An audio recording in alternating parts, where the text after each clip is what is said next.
In this video, I'm going to show you start to finish how to create Google ad accounts for lead generation.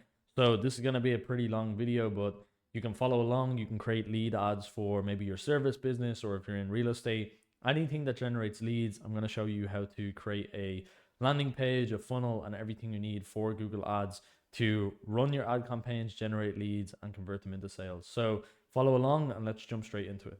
Okay, so once you have Google Ads open, you'll be able to scroll around. If you've never used it before, it can be pretty daunting, but for now, we're just going to go through the campaigns itself. If you want an overview, I would recommend just clicking around. Don't be afraid to look through all of the insights in the reports. Usually when you set up your first ad account, it's going to run you through a tutorial on how to set up an ad. Just try and make it as generic as possible, and then you can turn it off. So set the budget as €1 or $1. You can turn it off as soon as it's launched, and then you can follow along with the tutorial. So once you're here, let's click new campaign. Now, once we have a campaign, the main goal for us is leads. People ask, should they do web traffic or should they choose something else? I've actually been to Google and Facebook in Ireland. Each time, Facebook always recommends you choose the objective of what you want the outcome to be. So if you want leads, choose leads. If you want sales, choose purchases. Whatever you want your ads to do, make sure you're choosing. A lot of people will do website traffic and do retargeting in the future, but I often just stick to leads if I want leads, and that's it. I don't do any kind of website traffic or retargeting. The only time I would do that is with your content, so video ads, video creative. But let's get started with leads. Now, this is something a lot of people kind of mess up with on Google at the moment. What you want to do here is you want to remove the goals that are not related to leads, because it's going to try to get any of these as your outcome. So we don't want contacts. We don't want phone call leads. We don't want page views. Definitely not page views, because you're going to spend a lot of money getting page views as your conversion. So submit lead forms. The source is the website, and I'm going to show you how to set those up too. So let's continue. We're going to go and choose. So you have a lot of different campaign types. Search is the tried and tested. It's probably the best one when it comes to lead generation for service businesses. When it comes to real estate, you can probably use a mix of video, search, performance max, because it's more visual. But when it comes to service businesses, I would stick to search. Now, something new, kind of the new kid on the block, is demand gen. So demand gen is almost like a better version of performance max. I don't recommend using performance max at all. It's going to spend your budget across all of the Google platforms, and usually that just means it's going to waste your money spending it on display campaigns, shopping, demand gen, and everywhere that it can spend your budget. At least with search campaigns, you're only spending money when somebody searches for a specific search term. So your money is spent much better, and that's usually the one that I would use 80% of the time. Video ads are great for YouTube ads. So if you just want to run ads on YouTube, these work really well for home services and real estate too. We run YouTube ads for every client that we manage. So we would create YouTube ads and create all of the assets and run them. So YouTube is very important, but demand gen is almost a new one, and it's a variant or a hybrid of search and video. So it's kind of a sweet spot. I've been testing it out on client accounts for the last few months, and it's working really well. In the first few days, we're getting leads, and they're really high quality. You're getting that mix of kind of the high quality leads from search, and then you're getting the volume leads from video. Video leads are often not as high quality as search because the intent isn't as high. So if somebody is searching up roofers in Atlanta, they're looking for a roofer in Atlanta right now. So the intent is really there. And if you can get on the phone really quickly, you can probably sell to that person instantly. With video, you're showing up for somebody that's interested in your services, but they're not exactly looking for it. They're probably watching a video of drag racing or video of cars racing. So that's what I would be watching anyways. So that's where your ad is showing up, but they can click through and fill in the form. Now, display ads are also in demand gen, so I just recommend using demand gen over that. Display is your ads display on different websites. So for example, you can show up on MSNBC, CNN, local gardening centers. You could show up on local roofing tools or equipment websites. You can show up on real estate websites. Wherever you want to show up, you can choose with your display ads. Shopping, we never use because we do lead gen. I've used it in the past for ecom, and it's obviously very, very good for ecom, but we just don't use it at all. So for now, I'm going to stick to search. It's, like I said, tried and tested. How do we want people to reach our goal? We want them to go to our website because we're going to send them to the landing page. I'm going to choose my own landing page, which is in the description, but I'm going to choose that for our landing page. So lp.vantageagency.co. You can set up a landing page for your business yourself using Go High Level, and I'll show you what that looks like on Go High Level. But you're going to want a landing page when you're running lead campaigns. Something that I see a lot of people do is they just send traffic to their regular website. If you send traffic to your normal website and you have the navigation bar, you have all of these buttons, people are going to click around, they're going to get bored, they're going to get overwhelmed, they're going to leave. So you don't want that to happen. What you want to happen is people go to your landing page, they have no other option but to fill in your lead form. People get distracted really easy now. I think TikTok and platforms like this have destroyed our attention span. So you really need to keep people's attention when we have it, get them to fill in the form, and then you can send them to your website. They can look at the lovely photos of what you do. But in the beginning, you just want their information. You're just trying to capture a lead. So let's set this to, I will do Vantage lead gen. Let's hit continue. No, I don't want to use a draft. Bidding, we want to focus on conversions, so let's keep it on conversions. Now, your cost per acquisition, this can come in helpful if you want your ads to actually spend more to acquire a customer. So, and you can tone it down too, so it works both ways. In the beginning, I recommend not using a CPA, but then you can test as the ads are running. So this is going to say how much you're willing to pay for a client. So you can tell Google, hey, if you can get me a lead for $20, spend $20. If you can get me a lead for 25, spend 25. And the good thing is you can change this incrementally, so you can up it all the time until you're getting leads. But sometimes we've gotten more leads leaving it off, because then you allow Google to spend sporadically. So it can spend $50 for a lead, $20, $10, $5, $50. Now that doesn't mean it can't spend under your target CPA, and it can't spend a small bit over, but it's going to restrict it a lot more. So test it out. As I said in the beginning, don't turn it on. Bid for new customers only. If you're doing lead gen, that makes sense. So you can turn it on, but I'd leave it off for now. You can change that as it's running. So campaign settings, Google Search Partners recommended Google Display Network. I would keep it on Search Partners. I never use Display Network. Display Network is going to basically show your ads on apps and Google owned products like YouTube. So it's going to spend all of your budget. It's going to make sure to spend all of your budget. And this is something that happens to a lot of people at booking calls with me, is they spend all of their budget on Google. They set it to $100. They spend $100, but they get no leads. And they're wondering why. They're not really getting clicks. They're not getting traffic, but it's spending all of their money. It's Display Network. That's the issue that you're coming across. Display Network is going to use all of your budget. So if you give it money to spend, it's going to spend it. I recommend leaving it off and just keeping Google Search Partners as your main one, because that means it's going to still be search result and relevant stuff on Google sites. Google Display is just kind of random, so I don't recommend using that.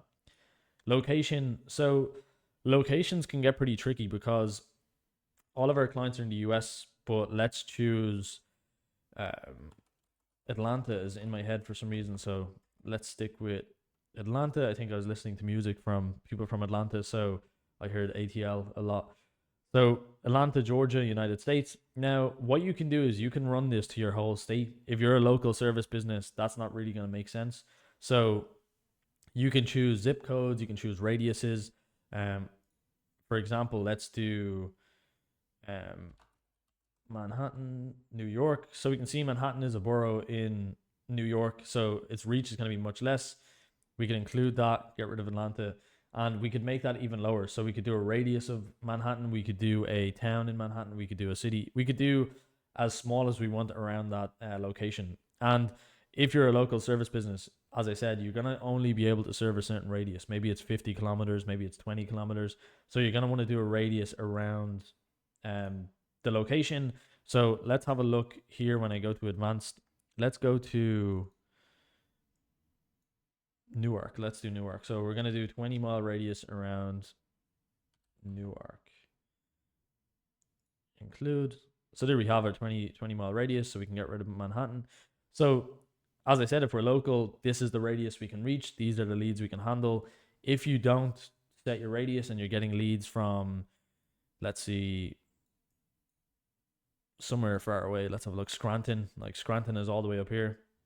If somebody wants their roof done, or maybe they want something, solar panels installed, this is too far. You're not going to make the trip to Scranton for $10,000. It's not going to be worth it. Whereas here you can actually focus on the target audience. You can build out your audience here, and you can niche it down more. So let's do New York or Newark, 20-mile radius in New York and New Jersey. So that's a radius. This is very important. This is what people don't often change. When it says presence or interest, you don't want to target people that have an interest in your location. That's a way for it to spend more money. But if somebody is interested in Newark, but they don't live there, they don't have a property, we don't want to spend their money there. So you're going to want to change that to presence. You're going to want to use presence, which means they live there or they're regularly in that location. They don't actually give an option for people strictly that are there, because obviously people can pass through a state. So keep in mind, you might still get a lead from somebody that was passing through, but it's probably 1 in every 50 that's going to be passing through. The rest of your leads should be in the location. Your language, if you're running ads in English, I would set it to English. If you're on, most of the US now can speak Spanish also, so you need to keep that in mind. Maybe you want to run bilingual advertising. If you have staff that can speak Spanish, I highly recommend putting English and Spanish. If not, just do English. So set it to the language that you can actually operate in. You don't want people filling in the form in Spanish if you can't speak Spanish. That's kind of one of the benefits of my agency, is we have Spanish staff that can speak the Spanish leads, and we get a lot of that down in Florida and the southern states. There's a lot of people that speak Spanish, so it's good that we can kind of filter those in and bring them in. Audience segments. So these are segments. Maybe you have lists or people that you want to retarget. You can do that here, but we usually just go in through keywords. So we would actually go in and put in keywords itself. Audience segments are better if you're doing a second campaign and you have segments around, say, like in market, people that are looking for services, people that are looking for professional services. You can test these out. You can put them in for search campaigns. We usually just do search. Broad match keywords or keyword match exclusive. I recommend leaving broad. Keyword match type, like using keyword match exclusive or the exact keywords that people type in, is going to restrict your ads a lot, because you need people to search exactly what you're putting in. So new roof in Newark, new solar panels in Newark. Somebody has to type that exact phrase in, versus if you leave broad on, it's going to use all of your keywords. And as long as the person uses some of your keywords, it will allow your ad to show up for those people. So I highly recommend leaving broad match on, but it is something that you can test out, because we do have highly effective campaigns that have broad match off on the keywords. And you can do that on the keyword itself. Automatically created assets. So this is kind of the new way of Google creating new assets. It's going to create assets using kind of AI, and it's going to pull images from your website. It's going to pull text. It's going to pull everything. We don't use it. I don't think it's really that good at the moment. Ad rotation, prefer best performing ads. Yes. Start and end dates, just leave it on. So you'll have to manually turn it off. Ad schedule all day. If you want to schedule your ads for certain times or out of hours, it's going to take longer to learn. So I highly recommend just leaving the ad schedule as all day. URL options is good if you want to put in UTMs. So you want to do tracking. So when it comes into your Go High level, you can track it. I highly recommend doing that too. But let's move on to the next part, which is the keywords. Okay, so once you're at the keyword and asset generation section, it's going to have the URL that you gave. And what it's going to do here is it's going to generate keywords, and it's going to generate some text for your ads. I actually recommend using this because you can scale it back, and I'll show you how. This is something that's pretty new, so you can skip it and do it all manually if you want. But for an example, I will put in what we do, and I'll put in what we advertise, so you can see what it kind of pulls in. So we are a marketing agency that works with clients in the home service and real estate industry to generate leads and book appointments on autopilot using a proven system of appointment setters and AI conversational bots. So that's what my agency does. That's kind of an overview. So let's see what it can generate. So let's take a look. The keywords that just showed up were really bad, so let's see if we can change it. So enter products or services. I'm not going to do that. It's just going to pull more stuff. But let's actually pull in our own keywords. So you saw there it actually pulled in pretty bad keywords. That's why usually we don't use it. If you're doing roofing, solar, it actually pulls better keywords. I think just because we do marketing, it's pulling pretty bad keywords. But for example, let's imagine that we were doing roofing. So keywords I would use are roofing near me, because that's what people would search. Leaving the keywords broad like this, so leaving them without brackets, means it's going to be broad. If you put them in a square bracket like this, that is an exact match. So that means that somebody has to type in the exact phrase. So roofing near me, emergency roof repair, roofing in Newark, roofers in Newark, 24/7 roof repair, roof damage repair. And what you can do here is you can actually use ChatGPT to generate more. So you can come up with 10, you can put them into ChatGPT and say, hey, ChatGPT, give me 10 more keywords for a Google search campaign. For example, for now, I'll actually do that just to show you how that would look. So ChatGPT, we'll put them in. Please give me 20 more search keywords for my Google campaign. It is for a roofing company in Newark, New Jersey. So we can put that in. There we go. So we have 20 really good keywords actually. Let's go here. We can put them in. And then we don't actually have to remove the spacing, but I just will to make it easier. So what's good here is it's actually given us a lot of keywords because we didn't use storm or metal or flat roof. We didn't use any of that. So that's really going to help with the matches. Now, something you're going to have to do with this, because you're using broad match keywords, you're going to have to check which keywords are being clicked on, which searches are being used, what people are looking for. Here it's asking for more. Let's do local roofers near me, local roofers in my area. That's what it's recommended. Again, not great, but it will help. So we can leave all of them on. I recommend just adding a maximum of around 30 different keyword searches.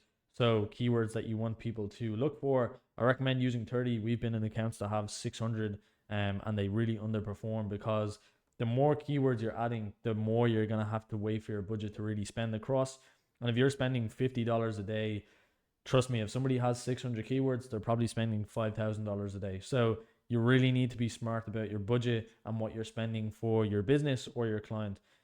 Don't add a lot of keywords in the beginning.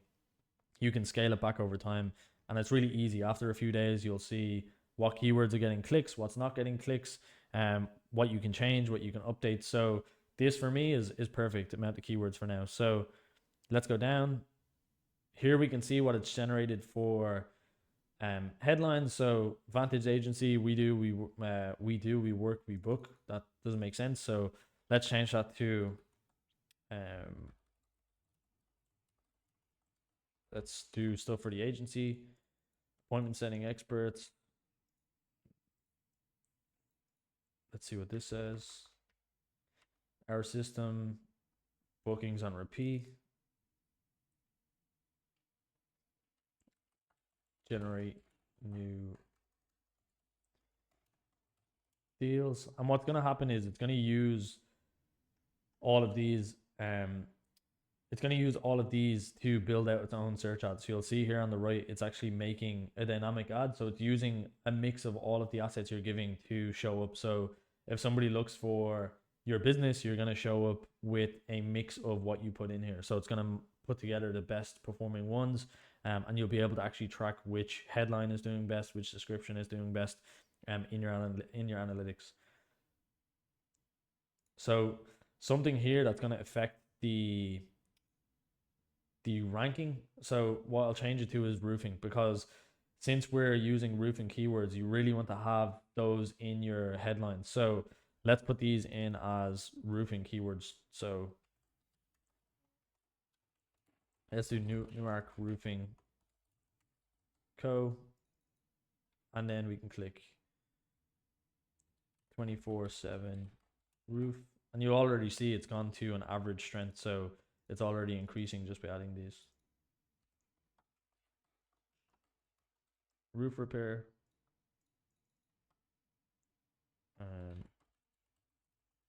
Emergency roofing 24/7. Roof repair. And we can keep adding these, so we can just keep adding more and more and more. Here we'll give you ideas. So if you actually click on these, if I get rid of some of these,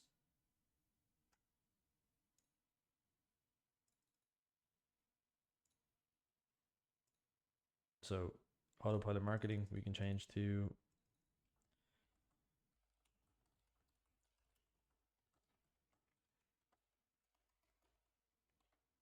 roof maintenance Newark. Okay, so let's go back.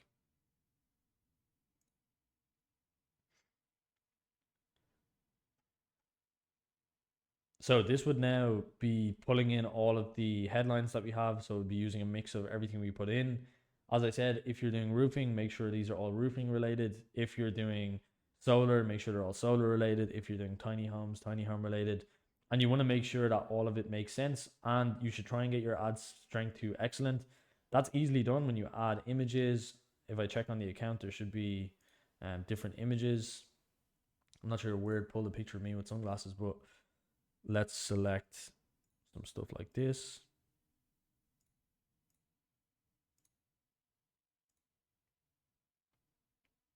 So that's going to add images, the business name. This should always match your actual business. So let's do Vantage Digital, which is my company name, the business logo. Always use a square for this one. Site links, I don't recommend using site links because, as I said in the beginning, you just want people to land on your landing page, fill in the form, and that's it. If you add site links, they're going to show up on your ad and you're going to allow people to click on different pages that are not your landing page. So I don't recommend using site links. We don't use them on any client landing page. If you're just running traffic ads, so if you're running traffic ads for retargeting like we spoke about, definitely use site links, use as much assets as possible, use call outs, use everything. If you're doing traffic, you want to get as many people across as possible for as cheap as possible. When you're doing leads, you just want people that are going to fill in your lead form. So no site links, no call outs. And that's something that we see on a lot of Google ad accounts that we audit. People have site links, they have a bunch of different ways for people to go, different traffic that people can go to. You're pretty much sending people to the wrong place. You just want them to go to your landing page. So keep that in mind when you're building out your ad campaign. So as I said, I would really get this to excellent if I was setting this up. It would be all roofing related if we were making it for a roofing client. But everything that we have in terms of the search keywords and everything is correct. Let's hit next. And the budget. Now, I always recommend to people that if you're setting a budget and if you're running ads, it should be a minimum of $50 per day. I think if you're running ads for less than that, you're really not going to get the result that you want from marketing. But if you are just testing the waters, you want to see if it works, you could run $20, but you need to keep in mind the cost per click on Google is not like Meta. Google ads are really expensive, and that's because the quality is much better, the intent is much better. Google ads for us get the most sales across all clients because, as I said, people are looking for the service that you're doing. If they fill in your form, they want something to be done straight away. They want to purchase your service almost within the same day, or they want a proposal within the same day. So you really should be spending more on Google compared to Facebook or Instagram and Meta in general. So if you have a marketing budget, spend more on Google. That's what I recommend if you're looking for sales, and use Meta as kind of your traffic and your lower kind of volume lead gen. So that's what I recommend, $50 per day. If you want to spend 20 to kind of test it out, you can see. But like I said earlier, if you're running a lot of keywords, that budget is going to be used really, really quickly. If you're spending $20 across that those many keywords, your cost per click could be $2, $6. If it's 2, you're gonna get 10 clicks every day. If it's 6, you're gonna get just around 3, and then you like 3.2 clicks, which isn't really gonna do anything for your business. So $50 per day. If you can spend more, spend more. We have clients spending $1,000 per day on Google Ads, but I understand everybody starts somewhere. So start small, scale up. If you have a low budget, maybe Meta would be better because you're gonna get cheaper leads. So $50 per day. It's recommending me 63. That's based on how we've set up the campaign. These numbers are always incorrect, so never use these as kind of your North Star metric. They're never correct. Even on Facebook, it will say you'll generate 6,000 leads, you'll generate 10. So, or sometimes it says 0, you'll still generate 10 leads. So don't listen to these. Just kind of after experience, you'll understand how much you'll get back from a certain budget. But like I said, let's just set the budget to $50. I live in Spain, so it's coming up with euros, but let's set it to 50. We can go next. It's going to ask me to verify my account before I can actually publish. That's what that pop-up was, but I'm not going to do it for now. But we can launch this ad now. We can launch it. It's going to run a new arc. It's going to be targeting the keywords that we put in. It's going to start to send traffic to our landing page. To show you what that landing page looks like, this is the Vantage landing page. So this is my business landing page. People can come in, they can watch the video of me explaining what we do. They can book a discovery call. And for us, we run ads for leads, but it's the conversion is to book a call. So it's the same process, just instead of filling in the form, they fill in the form here and they can speak directly to me for a discovery call. So that's how our landing page works. Like I said, no nav bar. There's no way for people to leave. There's no like any other way for people to click. Any button they click on brings them to the calendar to book in. That's how your landing page needs to be. Now, to create a landing page, I have a video on my channel that you can watch on how to create the full landing page and the funnel. So you can go and watch that, but it's as easy as just going into your Go High Level account, which I'll put a link down below for Go High Level if you don't use it. But going into your Go High Level account, creating a new funnel, start with a template. Let's see if we have roofing. I'm sure we do. Roofing contractor. This is perfect. Continue.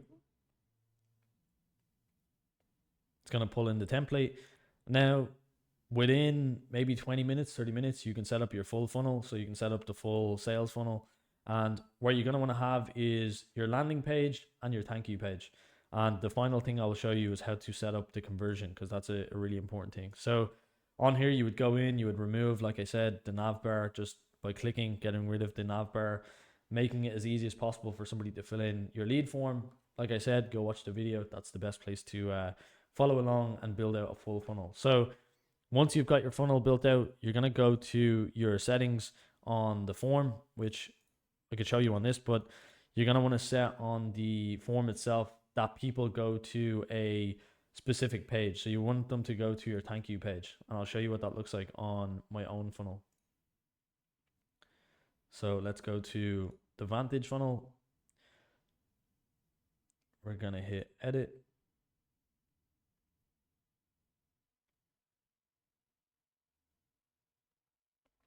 Now in here on the settings, I think should be on this. I'll probably have to edit it on the here. So once they complete the action, they go to the next step, which is going to bring them to the thank you page. So that's going to bring them across to the thank you page. And that's very important. We need people to go to our thank you page. And to show you what the Vantage one looks like, here we have it. So it's just a video of me explaining, saying, hey, thanks for booking in. I really appreciate it. Here's some more results of what we do for clients. And this is what we're going to track on Google for our conversion. So I'm going to cancel this. If you're setting up your ads, make sure you do that. Make sure you confirm and run your ad. But once I'm out here, let's go to our goals. Now, the final step you want to do is make sure that that conversion is set up. So you'll see here, it's Advantage booked call. But for you, we're going to set up a new one. We're going to go to website. We're going to say landingpage.vantageagency.co.